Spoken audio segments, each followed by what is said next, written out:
and welcome to the Now and Beyond. In tonight's episode, we will be looking at what most of us have been looking over or even trying to ignore, especially in this pandemic. That is one's mental health.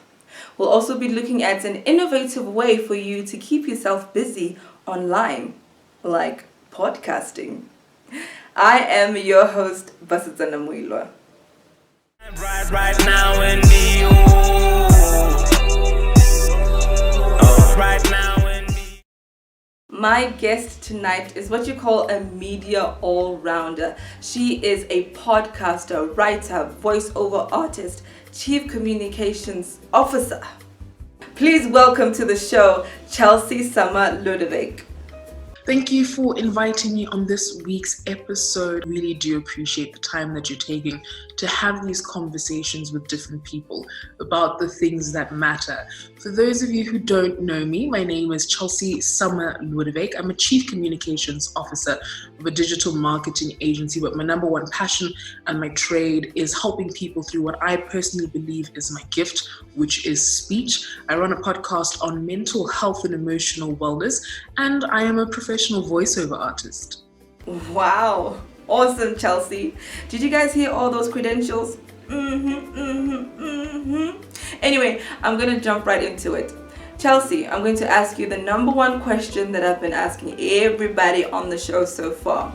What was your initial reaction in regards to your work, in regards to yourself personally, when it was announced that South Africa was going into a complete lockdown? The lockdown scenario was a really conflicting one for me because of two things. One, I was meant to be traveling out of the country a month later, supposed to do extensive travel, and it also benefited my career, what I was supposed to be doing outside of South Africa at that time. And so from a selfish point of view, I was very upset about the delay. I felt like, I'm finally coming into my own. I'm getting to do what I've been wanting to do for a very long time. And computer said no. And so after I got over my little temper tantrum and I reflected and I looked at it from the perspective of being humane, I was incredibly impressed with the South African government. What they did with the knowledge that they had, the tools that they had, and the state that we're in. At the end of the day, as much as South Africa is what we call a combination first and third world country, we are still a third world country. And so what they did with their resources was absolutely incredible. And I applaud our government. I applaud our president for the actions that he took in an unprecedented situation such as COVID-19. Pandemics come around every century, and nobody wants to be the president when a pandemic comes around. And so I was relieved that our president and our government took the steps that they took. Hectic. You had plans to travel, to broaden your horizon, and then COVID. Wow.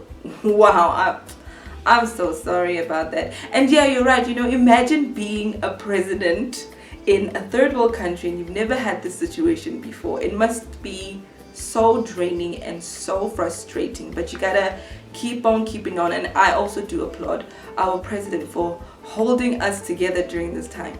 Thank you, Mr. President. So obviously the lockdown has changed everyone's routine and how they go about their days. As a creative, Chelsea, how have you been able to adjust your routine in order for you to get into your creative zone? Because Lord knows I struggle with that. I have been fortunate enough to have quite a flexible timetable with regards to where exactly I work. Because of the field that I work in, I don't necessarily have to be in the office.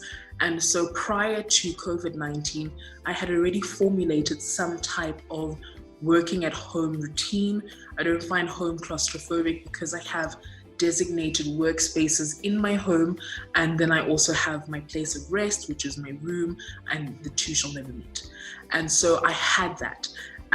But once lockdown happened, I was no longer able to go for a drive, go for lunch, do my hair. As you can see, we are suffering. Go for a walk.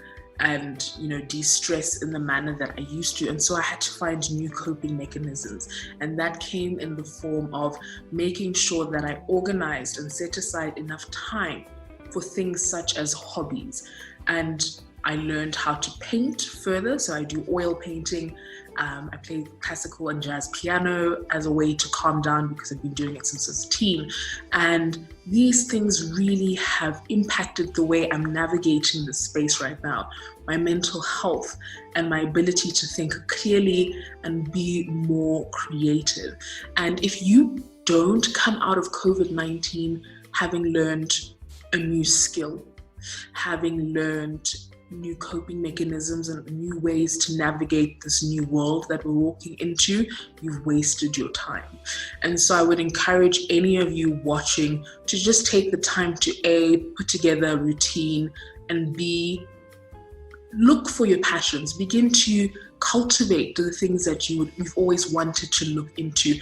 Every course online is currently free. It's majestic. And so I've just been taking that time to learn as much as I can and to expand whatever skill set that I have. About the hair, girl, as you can see, I've wrapped it up because there's a war going in here. And you've actually highlighted something very important. You need to keep separate the place you work and the place you sleep, because if they are just one and the same, the lines get blurred and then you won't be able to concentrate and do your work properly. And you also have to set enough time aside for you to actually work, like you said, because the whole day you're at home, you really don't have that work mode, workplace feel. So it's important, yes, to make sure that you have enough time, you make time for the work, and that you separate your places of relaxation and your places of work. Thank you for that, Chelsea.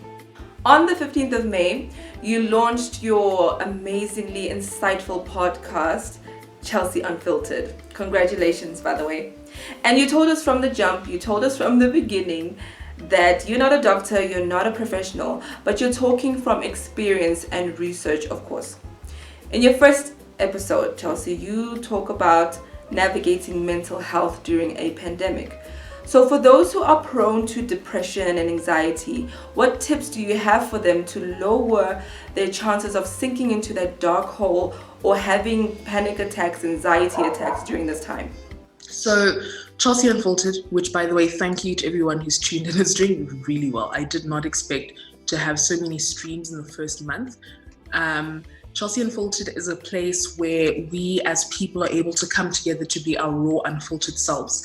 I am someone who has suffered and has gone for therapy and help because of depression, anxiety. Panic attacks and anxiety attacks are no stranger to my life. I can smell them coming from a kilometer away. And so I've had to learn as much as I can about how to preserve my well-being, how to take care of myself, how to build myself up, and how to navigate the world from a slight disability. And when I say that, I mean when you are an incredibly anxious person and when you are a depressed person, you are at a disadvantage than most people. And so you have to do so much more to function normally. And so I've learned how to do that. And I've decided that this podcast was going to be a place where, although I'm not a professional, I would use the decade worth of advice and study and self-experience that I've gone through and continue to go through and learn in order to help people wherever I can. And so during COVID-19, in that episode where we talk about preserving your mental health during a pandemic, the most important thing that you can do is coming up with a routine. Anxiety, stress, depression hate routine because anxiety and stress stem from usually not knowing what's coming. And so if you have a routine and a firm schedule, you wake up at a specific time, you exercise at a specific time, you eat lunch at a specific time, you have dinner, you call your friend or family member at the same time every single day, your body gets used to it. It has something to look forward to. It has some form of structure. The next bit of advice I would give you is to come to terms with the fact that you're not okay. It's okay to not be okay. You cannot begin the healing process or begin to fix a situation if you do not acknowledge that there is a situation. We are in unprecedented times. Nobody saw Corona coming. Nobody saw pandemic coming. Nobody thought that we'd be stuck in our houses alone. And so once you come to terms with the fact that, you know what, I'm actually not okay, then you can begin to work on things. Which brings me to the third thing, reaching out to your network. I'm blessed. I have amazing spiritual parents that I can reach out to. I have wonderful friends. I have an amazing family who over the years has had to help me and has had to navigate my mental health in a way that a lot of people do not have the patience to. And so I would encourage you to find a safe place where you can speak your truth with a supportive, uplifting network, people who will pray for you, who will check on you daily to see if you're okay, or who are open to you just talking to them and having someone to talk to. I run a free Zoom chat forum where I have opened up my services to strangers who just want to speak for 15-20 minutes to someone because they genuinely don't have anyone. They don't have family, they don't have friends, or they don't feel safe. And sometimes it's easier to talk to a stranger. So if you want to be part of that, I'll ask Bessie to put the details in. But you can also go online. They're free therapists, they're free forums. We live in a global village. And so even if you physically feel alone, you are not alone, and you are not the only person going through this. And there are people like myself and many millions of people who have actually come out of depression and who are fine. We are functioning. We are fighting this thing every single day. And we want you to get to the place where we are, because when we were in that place, there were people who were where we are now, who were able to come and help us and intervene and give us hope. Yes, I agree, Chelsea. So it's a matter of making sure that your routine is so structured that you don't find yourself looking for something to do, because that could end up being frustrating and leaving you in an angry or anxious state, or get back into that depression. So you need to make sure that your routine is structured to the T, and also to reach out to someone that you truly trust, or people that you truly trust and are there to support you no matter what. If you have nobody to talk to, I will be leaving Chelsea's information below. Still on the topic of mental health, Chelsea, I know there are some, much like me to be honest, who believe that they are mentally and emotionally okay merely because we do not know the signs. We don't know the signs. So how can one pick up that actually I'm not okay? Look, I'm no professional when it comes to this, but I do have knowledge in what I've gone through. I just would like to set a disclaimer and maybe just encourage someone. Like I said, I'm not a professional, I'm not a doctor, but if you feel slightly off kilter and you feel like something is wrong, I would encourage you to just go online. If you're in South Africa, and go to the South African Depression and Anxiety Group site. They also have a toll-free line. You are able to speak to someone who'll be able to help you navigate the situation. And because we come from societies and families, especially as Black people, where we don't really talk about what's going on, a lot of people are undiagnosed depressors.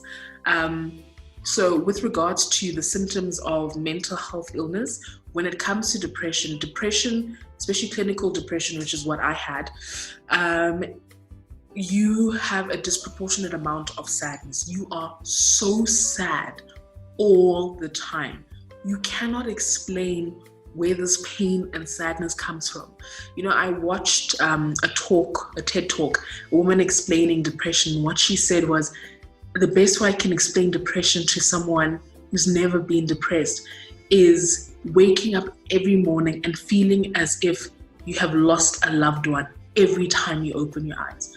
You can't explain why, but that pain is piercing. You can feel it. It's physical, painful pain inside your heart. Your mind cannot wrap itself around it. Everything is dark. It is so painful to be clinically depressed and if you find yourself being sad more days than not, you have some form of depression. It may not be clinical, but you have some form of depression. That's one. And by the way, people can have depression that is that's onset because of events. And so once that situation is solved, the depression might lift. But clinical depression is a constant feeling of being overwhelmed by the world, being incredibly just sad.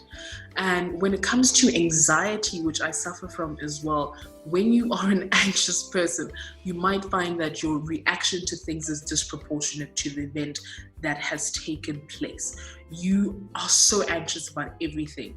You feel like you are having, the best way to describe it to someone who doesn't understand what an anxiety attack is, almost feels like there's a fluttering in your chest going into your throat and you just can't breathe. Often, or you find yourself, panicking about very, very small things. And that's anxiety and panic syndromes. Those are symptoms that you are beginning to have anxiety disorder, or you're becoming overly anxious about things. And then there's bipolar disorder, which is a chemical imbalance. And you do go to the doctor and you can get medicine and function somewhat normally when you have bipolar, which I don't have. But you are able to, when you have bipolar, you go from one emotion to another. You cannot control your emotions. You can be extremely excited, extremely happy, bouncing off the walls, and 2 or 3 hours later, you are depressed. And so bipolar is something that is serious, along with depression and anxiety. And I would encourage you to seek help if you have any of these symptoms, to reach out to a healthcare practitioner, or to go to the South African Depression and Anxiety Group site or their toll-free line for help. Depression, anxiety, bipolar are conditions that can never be downplayed. So guys, if you do have any of these symptoms, if you know somebody who has any of these symptoms, please do reach out to the site that is on your screen now, or call someone that you trust, call someone that you know can actually help you. Reach out. Do not stay in that condition by yourself, please. All right, let's go back to the lockdown. Do you think it is ideal for South Africa to be on lockdown level 3 right now? And what measures do you think the government should take in order for us to transition into some form of normalcy? I personally don't think we should be in level 3. However, I do acknowledge the fact, as a compassionate capitalist, which is what I like to call myself, that economies need to run. Nobody saw this coming. And where do you draw the line? Do you preserve life or livelihoods? And at the end of the day, we are a country that already was being dropped into recession prior to COVID-19. And so our economy has to run. But me saying the country should be open is also coming from a place of privilege, because I have a home. I have a roof over my head, I have high-speed internet, I have tools, and I have access to create and make money from home. Many people do not have that access. And so from a humane place and from the preservation of life, I don't think it was smart to go into level 3. In fact, I don't think it was smart to put the whole country into level 3, seeing what is happening in the Western Cape.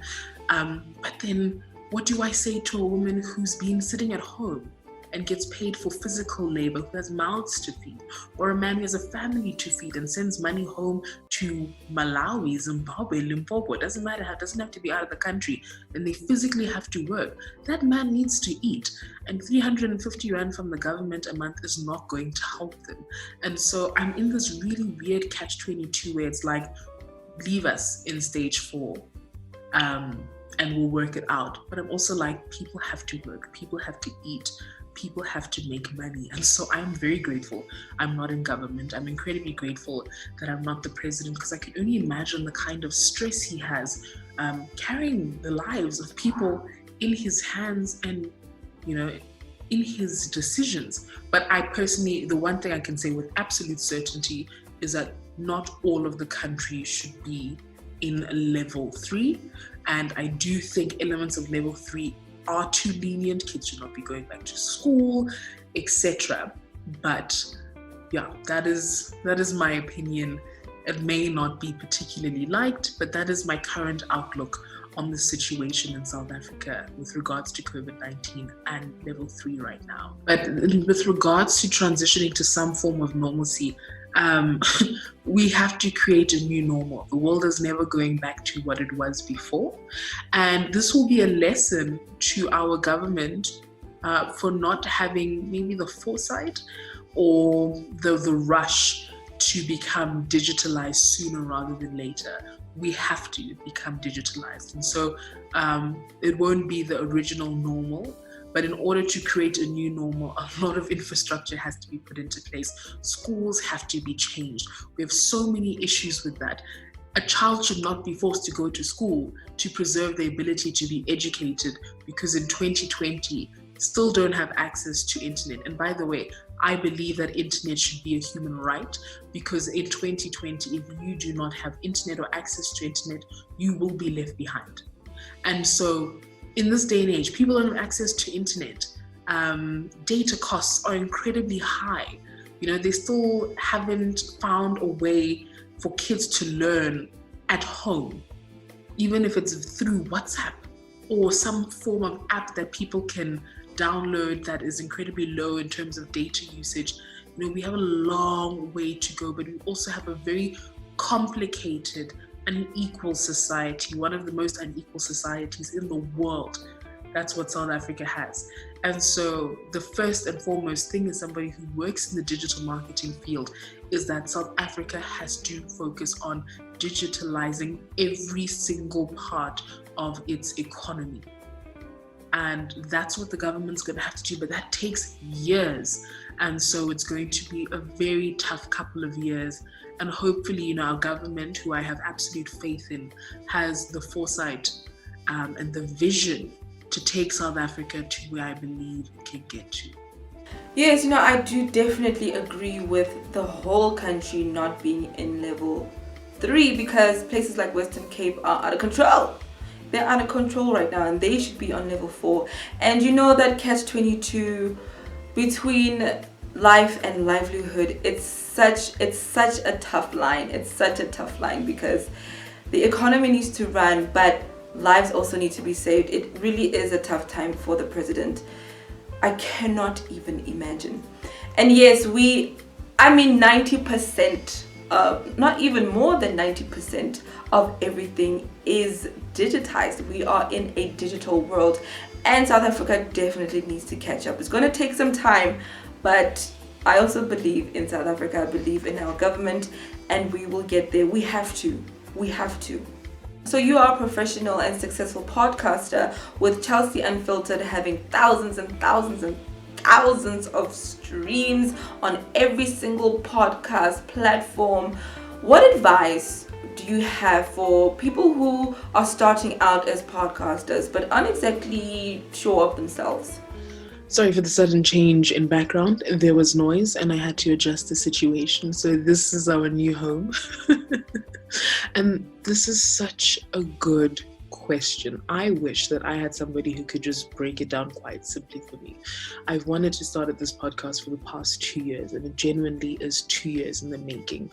And I think the biggest problem I had is a problem maybe you have also had and most creators have as a big problem for us, is that we want to put out a fantastic product the first time round. So much so that it actually hinders us from putting out work at all. And so I wish I had just had the mindset of just start. If you look at really famous creators, no one's first video is good. It's not horrific. Some of them are really bad, but it's not the standard and the glowing, amazing podcast or video blogging or vlogging that we see now. And the only reason they are where they are now is through trial and error. And you can't experience trial and error unless you start. And so I would encourage you to just start. Number 2 is you need good equipment, because a podcast has to have 2 fundamental things, regardless if you're doing it as a hobby or for monetizing purposes or business, is good audio quality and good content, okay? And so if you do not have a microphone, I would encourage you to invest in a microphone if you want to be taken seriously and if you want people to actually listen to your podcast. And so good microphones start anywhere from 500 to 800 Rand. It's good, really, decent quality starter pack microphones. There are companies on Takealot and other sites that do podcast starter packs, and they maybe cost 1,000 Rand. Invest in that. Invest in yourself, because if you can't invest in yourself, how in the hell is anybody supposed to take you seriously and invest in you? So good quality audio, and find a topic that you are versed in. Please do not talk out of the side of your bottom. Talk about something you have experience with, that you're passionate about, because people can feel it and people will sense that you're genuine, and they will stay and your numbers will grow. This third thing is deciding whether it's a hobby or whether this is for business. If it is a hobby, you can stream it for free. You won't really incur any cost besides the equipment. You can stream for free on places like SoundCloud or Mixcloud. If it's something like my own, that's a business and it's a monetized business model, you will have to pay a hosting site. There are wonderful sites such as Buzzsprout, Podbean, many more that will host your podcast for you for anything from $5 all the way up to $50 a month, depending on what kind of package you need and where you want your podcast to be hosted: Spotify, Apple Podcasts, Deezer, Google, etc. And then the last thing I would say is, this is important for everyone. Maybe the last two things. One, learn how to edit, because no one records a perfect podcast in one go. And where would you record, right? So great apps like GarageBand, absolutely free. You can download GarageBand anywhere. If you have a Mac, you can download GarageBand in the Apple Store. If you have a Microsoft computer, you can download it off their app, their website, and just go and watch a YouTube video on how to basically edit sound. It's very simple, and practice makes perfect. And then the last thing is consistency. Consistency. Respect your audience enough to keep a consistent cycle. The reason your favorite vloggers, bloggers, podcasters are famous and well known is because they were consistent. Regardless if they had 1 listener or 1 million listeners, they put out content on the same day every single week, or the same 2 days or 3 days every single week. People like routine, and so you give them something to look forward to, and you're more likely to establish a proper following. Thank you so much, Chelsea, for joining me. I do look forward to seeing you after the lockdown. If you want to listen to Chelsea's podcast, the information is in the description or caption below. If you want to speak to her about mental health or your emotional health, her information is in the description and caption below. Thank you. Thank you for having me. This has been a fantastic experience. I love your show. I love where it's going. I look forward to seeing where it goes. Fun fact, Basie's audience, she will be on my podcast this week, and we will be talking about relationships and navigating relationships and the emotional health and well-being, and we have letters from some of my listeners that we'll be going through. If you want to check me out, follow me on my Instagram. It's Chelsea Lodewyk. That's ChelseaLodewyk, and you can follow Chelsea Unfiltered on any streaming service. We are literally available on every premium streaming service: Apple Podcasts, Apple iTunes, Spotify, Google Podcasts, Deezer, iHeartRadio, Intune, Alexa, you name it. We are there and we're doing well, and thank you for all your support. And if you want to contact me about what we're doing for people who just need support and need to reach out and talk to someone, you can drop me a mail, info@chelseaunfiltered.com, to find out how you can become one of my clients. I'm currently providing the service for free until the end of July, and thereafter my clients will begin paying for the service. And it's just providing communication and support, whether mentally or emotionally or spiritual. So yeah, I look forward to seeing you guys around, and thank you again, Basie, for having me on your show. Well, that is it from me. Our socials Instagram, Facebook, and YouTube are on your screen right now. All you have to do is like, follow, and subscribe. I am Basetsana Moiloa, and this was the Now and Beyond.